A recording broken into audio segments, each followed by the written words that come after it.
Isang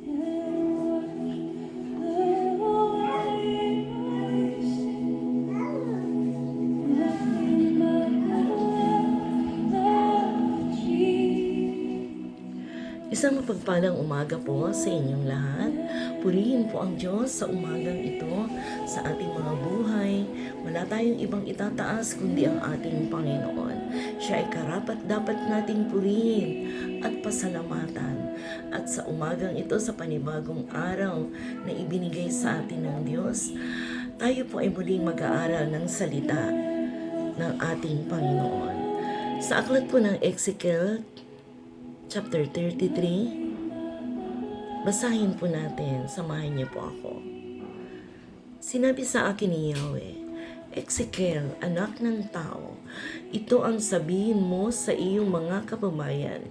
Kapag pinasalakay ko ang isang bayan, sila ay kailangang pumili ng isang bantay. Kapag natanawan nito ang sasalakay sa kanila, hihipa niya ang trompeta bilang babala sa mga tao. Sino mang makarinig sa babala, ngunit nagsawalang bahala at napatay ng mga kaaway, walang pananagutan ang bantay sa kanilang kamatayan. Kasalanan na nila kung mamatay sila sapagkat hindi nila pinansin ang babala.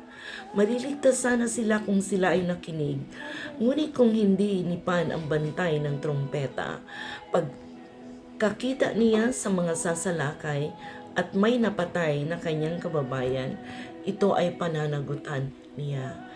Ikaw, Ezekiel, ang ginagawa kong bantay ng Israel. Anumang marinig mo sa akin, ay sabihin mo sa kanila bilang babala.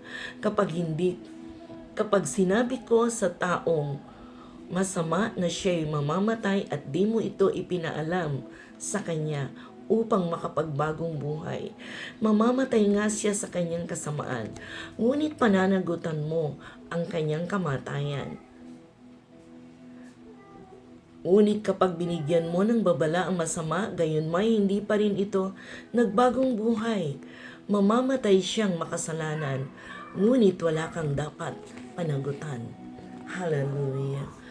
Salamat po, Panginoon. Marami pong salamat sa iyong mga salita na ito ay nagbibigay sa amin ng babala na ang salita mo, O Diyos, ay amin pong ipangaral.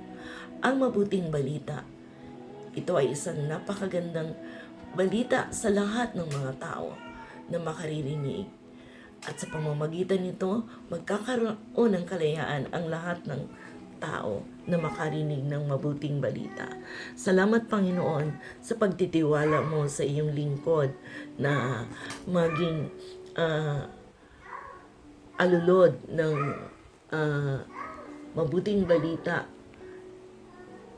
sa umagang ito. Patuloy, Panginoon, na bigyan niyo kami, Panginoon Lord, ng lakas ng loob, tibay. Bigyan mo kami ng kapangyarihan na maipahayag ito with power and authority. Panginoon, maraming pong salamat sa iyo. In Jesus' name, Amen. Hallelujah. Purihin po ang Diyos sa ating pong talata na ating pong pag-uusapan ngayon. Tunay nga po na ibinabahagi ng mga Kristiyano ang mabuting balita ni ating Panginoong Hesukristo sa iba. Meron pong dalawang dahilan. Dahil po sa pag-ibig at pagmamalasakit natin sa ating kapwa. At dahil din po sa ating tungkulin na iniatang po ng Diyos sa bawat mananampalataya na nakakilala sa Kanya. Dito po sa talata nating ito, tingnan po natin kung gaano kabigat ang tungkulin ito. Sino ba ang kinakausap dito ng Panginoon? Si Ezekiel, ang tao. Amen? Tandaan muna po natin kapag nakikipagdigma ang bansa, paano nagiging bantay ang isang tao at ano-ano ang kanyang mga tungkulin. Sabi nga po dun sa talata, siya ay pinili. Amen. Dapat niyang bantayan kung may dumarating na panganib. Dapat niyang bantayan ang lahat ng tao na kanyang nasasakupan at dapat niyang hipan ang trompeta, sabi nga po sa verse 3, at bigyan ito ng babala. gaano kabigat ang kanyang tungkulin? O gaano kabigat ang ating tungkulin?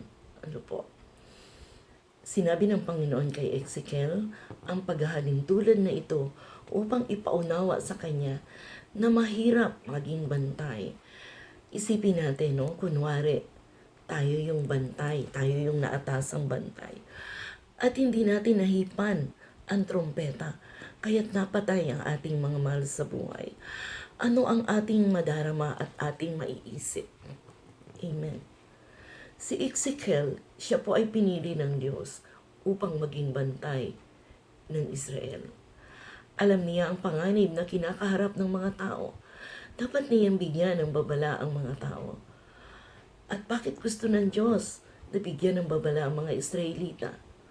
Dahil ang Diyos ay nagmamalasakit sa Israel. Amen? At nagmamalasakit sa atin ng Diyos sa ating kapanahunan. Ang Diyos ay nagmamalasakit sa lahat ng tao. Ang pagtatalaga ba na maging bantay ay para lamang kay Ezekiel o para din sa lahat ng Kristiyano ngayon? Amen. Hallelujah. Tunay nga po na ito ay para sa ating lahat. Kagaya nga po ng sinabi ko kanina, tayong lahat na nakakilala sa ating Panginoon. Sabi po sa aklat ng Mateo chapter 28, 18 hanggang 20, kaya't humayo kayo, ipangaral ninyo ang aking mga salita, bautismuhan ninyo sila sa pangalan ng Ama, ng Anak at ng Espiritu Santo. Tandaan ninyo, lagi ninyo akong kasama saan man kayo makarating. Amen? Hallelujah! Ito ay sinabi ng Panginoon bago siya umakyat sa langit doon sa kanyang mga alagad. At wala na po yung mga alagad ngayon. Amen po? Ito po ay pangungusap ng Diyos sa ating pong lahat. Amen? Sa ating lahat na meron pong pagmamalasakit sa mabuting balita ng ating Panginoon. Ano pa ang ating mararamdaman kapag namatay ang ating mahal sa buhay? Dahil wala tayong babalang ibinigay. Hindi natin naibahagi ang salita ng Diyos. Amen. Paano kung mamatay ang isang dayuhan dahil wala tayong ibinigay na babala? Kahit na wala tayong nararamdaman, ano ang ating pananagutan? Amen. Hallelujah. Basahin po natin yung verse 10. Ano po? Ito po ay mensahe ng pag-asa. Sinabi sa akin ni Yahweh, Ezekiel, anak ng tao, sabihin mo sa mga Israelita, ang inuulit-ulit nilang sila'y nagumon na sa kasamaan, kaya hindi na sila mabubuhay. Sabihin mong ipinasasabi ko na akong si Yahweh, ang buhay na Diyos, ay hindi nasisiyahan na ang sino may mamamatay sa kanyang kasamaan. Nais kong siya'y magbagong buhay. Sabihin mo ngang magbagong buhay sila, pagkat di sila dapat mamatay sa kanilang kasamaan. Ezekiel, anak ng tao, sabihin mo rin sa iyong mga kababayan na ang dating kabutihan ng matuwid ay hindi makapagliligtas sa kanila kung magpapakasama sila. Kung ang masama ay magpakabuti, hindi sila parurusahan. Ngunit kung ang mabuti ay magpakasama, paparusahan sila. Sinabi ko nga na ang matuwid ay mabubuhay, subalit kung magtitiwala siya sa kanyang kabutihan at magpapakasama, mawawala ng kabuluhan ang kanyang kabutihan. Mamamatay siya sa kasamaang kanyang ginawa. Napakahalaga po ng mensahe ng pag-asa. Ano po ba yung kahulugan na nagubo na sa kasamaan kaya hindi na nabuhay? Sabi nga po doon, dahil punong-puno po ng kasalanan ang mga tao at nadarama nilang nabitag na sila, nadurog at parang wala ng pag-asang makatakas pa, at nadarama nilang walang kahulugan ng buhay at walang patutunguhan. Nais nila ang isang bagong pasimula, ang isang bagong buhay. Nais nila na magkaroon sila ng bagong landas na kanilang tatahakin. At dito po ay kailangan po nila yung right direction. Amen po. Yung bago pong a new start sa kanilang buhay para maranasan nila ang pag-ibig at pagmamahal ng Diyos. Kailangan ang pagsisisi ng kasalanan. Amen. Kung walang pagsisisi, wala pong kapatawarang mangyayari. Amen po. So alam ba natin ang daing ng mga tao sa ating paligid ngayon? Nakikita ba natin sila? O nadarama ba natin ang kanilang paghihirap? Kung hindi natin alam ang mga ito, ano-ano ang dahilan? Ang Diyos natin ay isang Diyos na makapangyarihan, immortal, at hindi siya nagpapago. Kahapon, ngayon, at magpakailanman.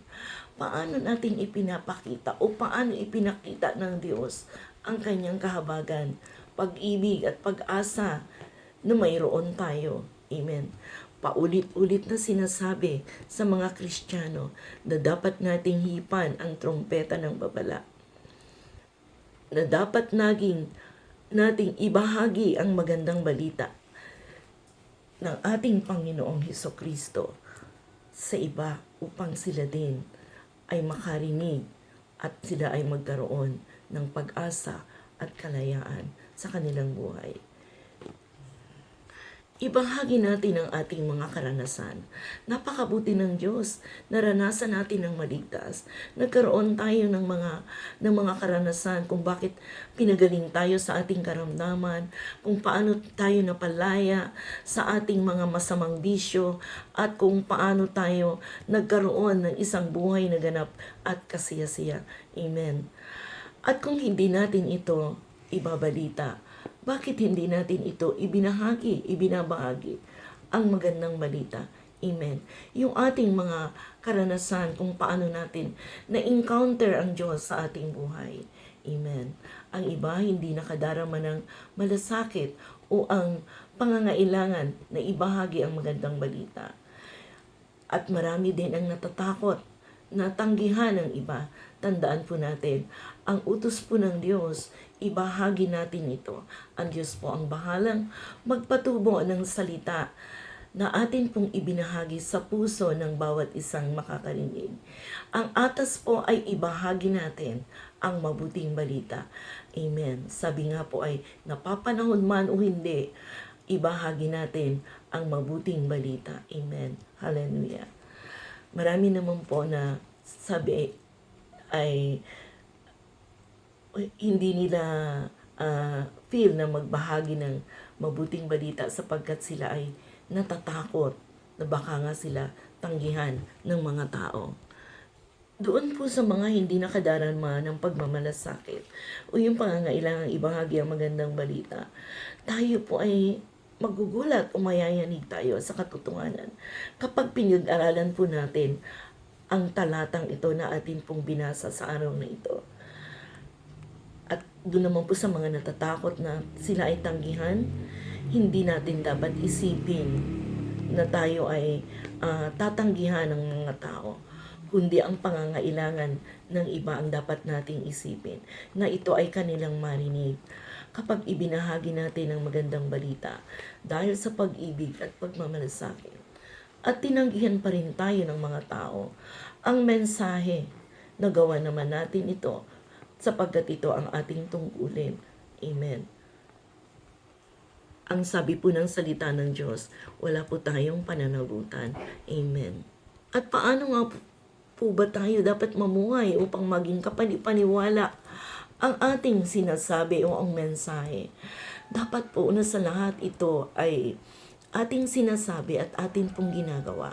Ina-apply po natin ito sa ating sarili, ang salita ng Diyos.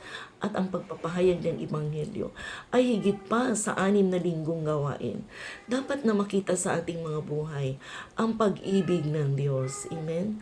Ano ba yung dalawang dahilan o hangarin na dapat makahikayat ito upang ibahagi natin ang mabuting balita sa iba? Ito ang ating tungkulin. Amen? Ito yung tungkulin iniatang sa atin ng Diyos at ating responsibilidad. May pananagutan tayo sa Diyos na nagbibigay sa atin ng utos. May pananagutan tayo sa mga taong hindi natin nabigyan ng babala. Sa araw ng paghuhukom, tatanungin nila tayo, bakit hindi mo naman ako binigyan ng babala? Bakit hindi mo ibinalita sa akin ang mabuting balita? Ang tagal na nating nag-uusap, nagkikwentuhan, pero ang balitang ito ay hindi mo sinabi sa akin. Amen. Ang ating Diyos ay Diyos ng pag-ibig, kahabagan.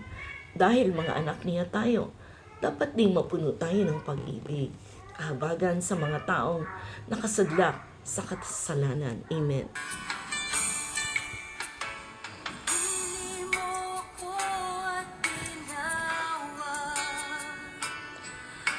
Dapat na malaman ng mga Kristiyano ang panganib na kinakaharap ng lahat ng tao. Kapag hindi natin sila binigyan ng babala, pananagutan natin ang kanilang kamatayan. At nawa ay mapuno ang ating puso ng pag-ibig at kahabagan ng Diyos. Hipa natin ang hudyat ng babala. Amen. Hallelujah. Purihin po ang Diyos sa oras na ito. At nawa po ay napagpala kayo ng ating talata sa umagang ito. Amen. Na tayo po ay ang ating pong buhay ay ipagamit po natin sa Diyos upang ang mabuting balita na ating pong natanggap ay maibahagi natin sa iba. Amen. Tayo ay pinili ng Diyos at ito ang ating tungkulin, ang maibahagi ang mabuting balita. At nawa po ay napagpala kayo ng talata natin sa umagang ito. Huwag po natin kalimutang mag-subscribe sa ating pong YouTube channel, Daily Dose of Message. I-share po natin ito sa iba. Amen po, upang sila din makarinig ng mabuting balita. Salamat sa inyong lahat, sa lahat ng tagapakinig sa umagang ito. Mahal po tayo ng Diyos at nagmamalasakit ang Diyos sa bawat isa sa atin.